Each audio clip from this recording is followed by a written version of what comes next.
ازيكم عاملين ايه؟ انا ايزيس، اهلا بيكم لو انتوا اول مره تشوفوني، اهلا بيكم برضه لو انتوا دايما بتشوفوني. في الفيديو بتاع النهارده هكلمكم على كل انواع الشاور جل والشاور كريمز اللي انا جربتها. والشاور جل هو في ناس ممكن تحس اللي هو قشطه، يعني انا ممكن اغسل جسمي باي حاجه، بس يعني هو ده فيه جزء من الصح. بس خليني اقول لكم، لو انتوا بتحبوا ان انتوا يعني تحسوا ان انتوا شامين ريحه حلوه ده بيفرق. لو انتوا حابين ان جسمكم يفضل ناعم ده بيفرق. لو انتوا عندكم حبوب في الجسم ده بيفرق. لو انتوا بتعملوا شيفنج لجسمكم طبيعي الشاور جل برضو هيفرق. طيب الحاجات دي بتفرق في ايه؟ لو انت حد مثلا او انت حد عنده حبوب في جسمه، اكيد مش هينفع استخدم حاجه طول الوقت بتنشف جسمي، لان ده معناه ان هو ممكن يطلع لي حبوب اكتر. لان الحبوب يعني على قد ما انا عايز حاجه تنشفها، بس ما ينفعش ان انا افضل سايب جسمي على طول ناشف كده. وبستخدم شاور جل كمان بيخلي جسمي irritated اكتر.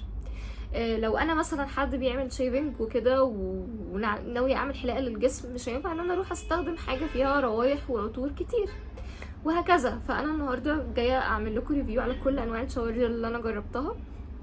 فلو انتوا مهتمين تشوفوا الفيديو للاخر، ما تنسوش لايك وشير، اشتركوا في القناه، دوسوا على زرار الجرس لو انتوا حابين تشوفوني تاني. يلا بينا نبدا الفيديو. طيب خليني اكلمكم على اول نوع اللي هو الفومينج سيلك موس بودي ووش من نيفيا. وده شكله، ده كان سعره 120 جنيه.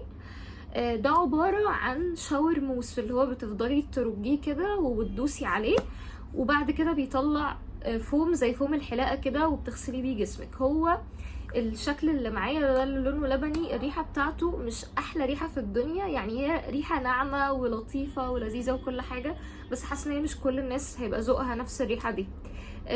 طيب خلينا نتكلم عنه. هو المفروض ان هو فيه سويت الموند اويل، يعني المفروض ان هو فيه زيت، ودي حاجة كويسة.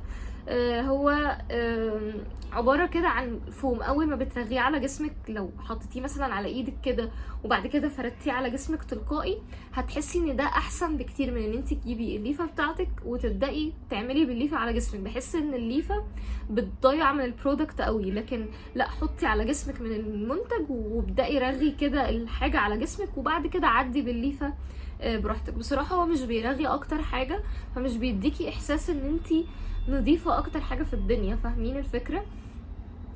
فبالنسبة لي ده ما كانش ألذ واحد. بالنسبة للنعومة بينعم الجسم، بس مش النعومة المتوقعة.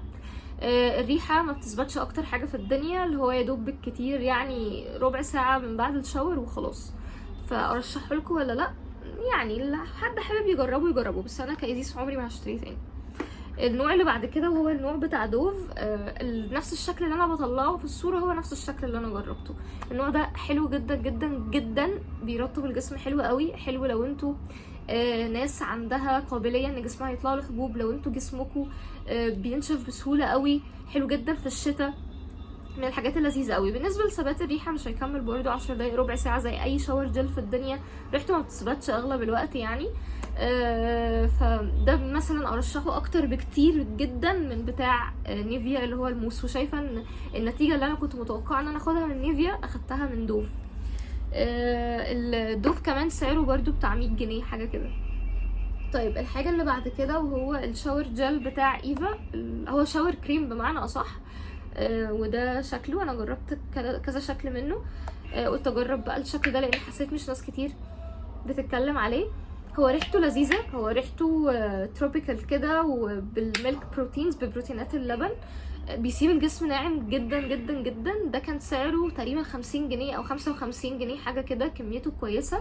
بيرغي على الجسم حلو، تقدري تستخدميه كده بالليفه بتاعتك وتحسي ان جسمك بجد نضف، ومع ذلك بتحسي بترطيب بجسمك. كل حاجه اتشالت من جسمك، بس لا، انا جسمي لسه مترطب. الريحه لا طبعا مش بتثبت، هي كبرها ربع ساعه برضو وبتختفي، مش بتقعد كتير. ارشحه ولا لا؟ ارشحه وبقوه. طيب الحاجه اللي بعد كده وهو اسمه كلاود ووش تقريبا. اسمه كده كلاود ووش من فيكتوريا سيكريت. الريحه دي اسمها لاف سبيل. وانا عايزه اقول ان انا ممكن اتكلم عن الشاور جل ده واختم الفيديو. ده اعظم شاور جل استخدمته في حياتي كلها. مبدئيا هو بيطلع رغوه رهيبه رهيبه رهيبه من ضغطه واحده، بتحسي ان الحمام كله اتغرق رغوه كده، وريحه فظيعه، وريحته بتثبت في الجسم بالساعات. يعني مش بالساعات عشان ما افورش، يعني هي ساعه، ساعه ونص، ساعتين بالكتير يعني. تحفه. ده غير ان شكله شيك جدا. كل حاجه فيه بالنسبه لي ما فيهوش غلطه، بيسيب الجسم مترطب، كل حاجه فيه تحفه. الا حاجه واحده صغننه، ان انت بس لو من النوع اللي عندك قابليه ان جسمك حساس يعني، ما تستخدميهوش قبل الشيفنج. لكن حتى لو استخدمتيه قبل الشيفنج على فكره مش هيعمل حاجه، بس انا اللي هو ايه ببرئ ذمتي عشان محدش يحصل له مشكله بسببي. هو طبعا سعره غالي جدا، سعره تقريبا 200 وحاجه 300 وحاجه، فده كتير على ان انت تدفعيه في شاور جل او كده يعني، بس قشطه بالنسبه لي هو كان يستاهل قوي قوي قوي. النوع اللي بعد كده وهو من باث اند بودي وركس. ايا كان ايه نوع باث اند بودي وركس اللي هتستخدميه، ريحته ما بتثبتش كتير، عادي ما فيهوش اي ميزه. فانا لو هدفع نفس السعر بتاع باث اند بودي لا، وهروح اشتري بتاع فيكتوريا سيكريت اكيد هشتريه، لكن باث اند بودي نو. يعني السعر ده عمري ما هدفعه في شاور جل، ولو هدفعه مش هدفعه في فيكتوريا في باث اند بودي، هدفعه في فيكتوريا سيكريت. الحاجه اللي بعد كده وهو الشاور جل ده سويت توكر، دي اسم الريحه، وده لونه ده كنت جايباه من هقول لكم من رويال هاوس. ده كان سعره تقريبا 45 جنيه، هو حجمه كبير قوي. ريحته بصراحه مش مميزه تماما، ريحته ما فيهاش اي شيء مميز، زي ريحه اي شاور جل. عارفين اللي هي الجراكن الضخمه دي بتاعت ماي واي ومش عارفه ايه، هو بيفكرني بنفس الريحه. من ناحيه ترطيبه للجسم، ترطيبه اقل من العادي، ثبات الريحه مش قوي، بس هو لذيذ يعني، اللي هو لو عايزه تجيبيها تي عشان شكله شيك كده في الحمام، انما هو كحاجه مختلفه لا، مجرد شاور جل عادي يعني. الحاجه اللي بعد كده وهو الستار لاين ريتش كلينزر. ده فيس اند بودي كلينزر، ده الحب كله بجد، بعشقه بجد، بحبه قوي قوي قوي. انا مش قادره افتكر سعره كام بالظبط، بس ده من شركه حياه، هو طبي ممتاز لاي حد في الدنيا. وعارفين ايه احلى حاجه فيه؟ انه برغم ان هو طبي بيرغي، بحس ان جسمي نظيف، بحسها نظيفه، بيسيب الجسم ناعم، طبعا ما فيهوش اي روائح خالص. ممتاز لو اي حد عنده حبوب، ممتاز لو انت عندك جسمك حساس وهتعملي شيفنج لجسمك، ممتاز في كل حاجه. انا ده ما عنديش اي مشاكل معاه تماما، ومعلهوش ولا غلطه. الحاجه اللي بعد كده بقى هو طبي برضو من ايمو توبيك. ده شكله ده ينفع للكبار، ينفع للصغيرين، ينفع لاي حد. برضو طبي، هو كريمي اكتر ومش بيرغي قوي بصراحه. يعني بالنسبه لي لو هعمل مقارنه ما بين ده وما بين ده، لا هختار ستار لاين. لكن لو انت عايزه حاجه اللي هو تنفع كمان للبيبي برضو، ده يعني from day one هو ينفع من اول يوم في حياته، ينفع. هما كاتبين حتى عليه كده، ودي حقيقه، هو كريمي قوي ولطيف قوي، بس انا عايزه احس ان انا يعني انضف من كده مش عارفه، بس ستيل برشحه، مش وحش خالص. فانتوا قارنوا السعر وهاتوا الانسب لكم. انا للامانه لا فاكره سعر ده ولا فاكره سعر ده. الحاجه اللي بعد كده وهو الشاور جل، هو مش شاور جل، هو فيشل كلينزر، غسول للوش بتاع ستارفل اللي هو بالتي 3. ده جامد جدا يا جماعه لو حد عنده حبوب في وشه او حبوب في جسمه، اتكلمت عنه كتير قوي قوي قوي. لو جسمك بيزيت هاتيه، وده طبعا بينشف الجسم سيكا لو انت حد عنده جفاف في جسمه، بس هو ممتاز للحبوب بقى يعني تحفه. فانت ممكن تستخدمي الشاور جل بتاعك العادي ايا كان ايه نوعه، وتاخدي منه وتغسلي مكان الحته اللي فيها حبوب في جسمك. وممكن نعمل شاور روتين للناس اللي عندها مشاكل في جسمها يعني، ده برضو ارشحه وبشده. طيب الحاجه بقى اللي بعد كده وهو الافوفا دبل مانجو بيتش، وده شكله. هو ريحته جميله، ريحته تحفه تمام، بس هو مش بيخلي الجسم ناعم، هو لا بينشف الجسم سيكا.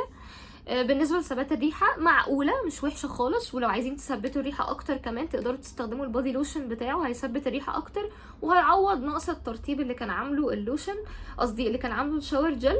ارشحه ولا لا؟ لو هتجيبيه لوحده لا، لو هتجيبيه في السيت كامله اللي هو الشاور جل، البودي ميست، البودي كريم، ماشي. غير كده لا، فاكس قوي. ايه تاني؟ الحاجه اللي بعد كده وهو بتاع اديداس دوت. انا مش عارفه ده من شركه اديداس ولا ادي باور، معرفش، مش فاهمه. بس ده كان سعره رخيص قوي بشكل انا نفسي اتفاجئت منه. يعني ده كان سعره مش عارفه 50 جنيه، فاللي هو اتفاجئت. هو طبعا رجالي، هو ريحته رجالي صرف، بس هو بيرغي كميه رغوه فظيعه وبينظف الجسم يعني نظافه هايله جدا. فممكن عارفين لو تجيبوه لو حد مرتبط او حاجه، او عندك عيد ميلاد اخوكي او اي حاجه، تشتريه كجزء من هديه كجزء من هديه. اكيد مش هتروحي تجيبي له شاور جل بس اللي هو يفتكر انت عايزه تقولي له انت معفن ولا ايه، فاهمين؟ فهو حلو بصراحه. ريحته ثابته نص نص، اللي هو ما بتكملش برضو الساعه، لازم بعده ترطيب لان هو بيخلي الجسم ناشف سيكا. غير كده معليش كلام عليه، هو مجرد شاور جل عادي يعني. الحاجه اللي بعد كده وهو ايفا اللي هو البيبي شاور كريم. ده شكله، ده ريحته ريحه اطفال. لو ما بتحبيش ريحه الاطفال مش هتحبيه، لو بتحبي ريحه الاطفال هتحبيه. ريحته بحس ان هو ريحه، هو حتى مكتوب عليه رائحه هادئه ناعمه ونظيفه، هو فعلا تحسي ان انتي شامه ريحه بيبي نظيف. ده حلو قوي ان انتي تستخدميه لو انتي بتعملي شيفنج. حلو لو انتوا عندكم مشاكل في جسمكم من اي نوع، كحبوب كاي حاجه، عندكم اي بكتيريا في جسمكم عامه. لطيف قوي قوي، وريحته زي ريحه الباودر كده. ريحته ثابته مش وحشه، بيرطب الجسم حلو قوي. فده بصراحه من الحاجات اللطيفه اللي انا جربتها، وده تقريبا كان سعره 50 جنيه حاجه كده. فالشاور جل ده برضو كويس. فلو انتوا مثلا بتفكروا تشتروا بتاع ايفا اللي هو ده او ده، لو انتي بتحبي ريحه الاطفال هاتي ده، لو بتحبي روائح الكبار هاتي النوع اللي هو ده. الاتنين بالنسبه لي ممتازين بصراحه، بيأدوا نفس الغرض. الشاور جل اللي بعد كده من دورو، ده كان سعره مش عارفه 30 جنيه او ولا 12 جنيه حاجه كده، مش فاكره بصراحه. ده عادي يعني، هو عادي شاور جل لذيذ اللي هو سعره رخيص. ما بيرطبش الجسم طبعا، ريحته ما بتثبتش قوي، بس هو شاور جل كويس، فاهمين الفكره؟ في كمان اخر شاور جل هسيب لكم صورته عشان مش فاكره اسمه، بس هسيب لكم صورته. فاكره صورته في ذهني لكن مش فاكره اسمه كان ايه، متخيلين؟ الشاور جل ده برضو بنفس الكلام بتاع دورو، هو مش بيسيب الجسم مترطب قوي، مش بيسيب الجسم ناشف قوي، ريحته ثباتها عادي. لو بتدوري على حاجه رخيصه تقضي الغرض هاتيه، غير كده يعني ممكن تجربي حاجات تانية من اللي انا ذكرتها في الفيديو. بس كده ده كان الفيديو بتاع النهارده، يا رب يكون الفيديو افادكم واستفدتوا منه. و بس يعني اشوفكم الفيديو اللي جاي.